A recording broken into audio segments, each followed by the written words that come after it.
Sue, symbol, groups C and G. C and G hands. All right, over to Morgan, please.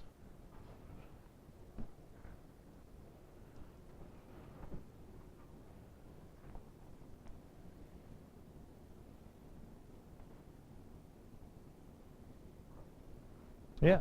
That one, 142. You said like one time that you shouldn't have like really long quotes. You think that would be like a long quote? I think it's a long quote, but like that quotation that I gave of Lee developing the setting of Make 'Em and To Kill a Mockingbird, it's packed with a lot of material that's really useful.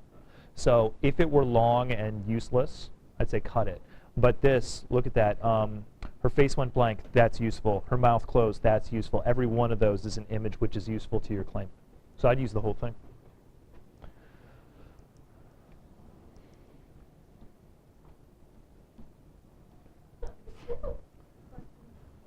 All right. I think that I will merely take issue with one word in there. And it's not because of a writing issue, it's because I disagree with the interpretation. Yeah.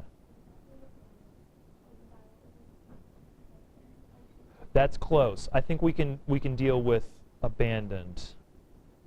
We might take it out. Let's think about that, Morgan. Yeah, I don't think she's lost her faith.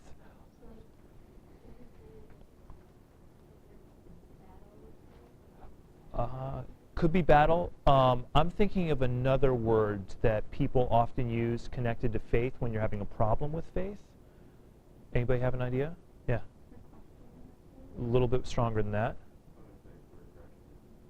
Regression is a little bit strange. Regression doesn't imply back and forth. I'm looking for back and forth, conflict. Wavering is a little bit weaker than I'm looking for. Sorry. This is one of those moments where I'm asking you to be psychic. Crisis.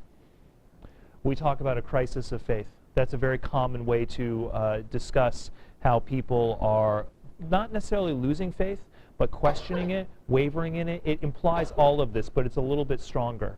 And it implies this moment of desperation. Crisis of faith. Because Morgan, was your support going to say that she's not totally lost it? Or was your support where you were going with this? Were you saying that she hasn't totally lost her faith or that she has totally lost it? Correct. So talk to me, who's in Morgan's group? Morgan's got that. Tim, talk to me about some of the qualities of the physical symbol that speak to abstract ideas. On 116, it says, my mother proclaims the Bible over there. Whenever anyone asks her what is going on there, she says a little too loudly, "Oh, this I forgot." Okay, good. And that implies what about her faith?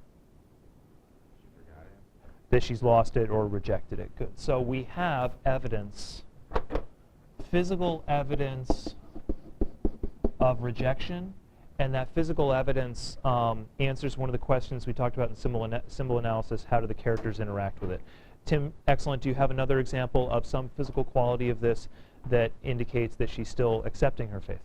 Yeah, at the end it says, my mother's, it's on 131? 131. My mother still pays attention to it, that Bible under the table. I know she sees it. I remember seeing her write in it before she lifts it up. Okay, so she writes in it. And we've got acceptance. It's a very simple writing, folks. It's an A-B structure on the writing. The crisis implies two sides. You've got your two sides. Those two sides are acceptance and rejection.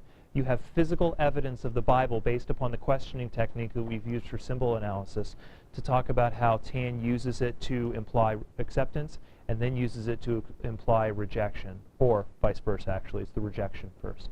Mitchell.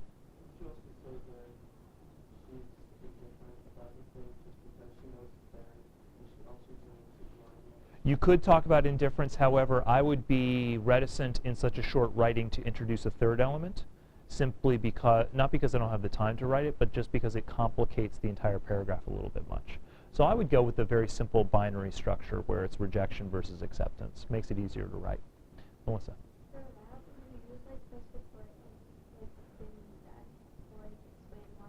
Sure. I might mention Bing's death as the catalyst for the rejection.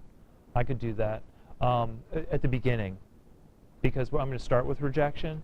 Here's how I might do it. In Half and Half, Amy Tan uses Anne May Sue's abandoned Bible to symbolize her crisis of faith. Anne May lost her son Bing in a tragic drowning accident at the beach. Following this, she places her Bible underneath a table as support. And then Tan is using this physical object to represent blah, blah, blah, blah. Yeah. So a sentence or two summarizing, that would be fine. Other questions? Morgan, were you C or G? And the G group, were you basically doing the same thing, Zoe, or did you have something different? Do you have anything to add to this that might be differing? We just said it was a complex relationship. Oh, excellent. So a complex relationship is fine. You must ask yourself what sort of tone you're looking to strike. Complex relationship with faith seems rather benign and neutral. Crisis of faith is much more disastrous and menacing. So all totally depends upon where you want to go with that. But excellent. Let's deal with the last one then. Narrative shifts, D and H. All right.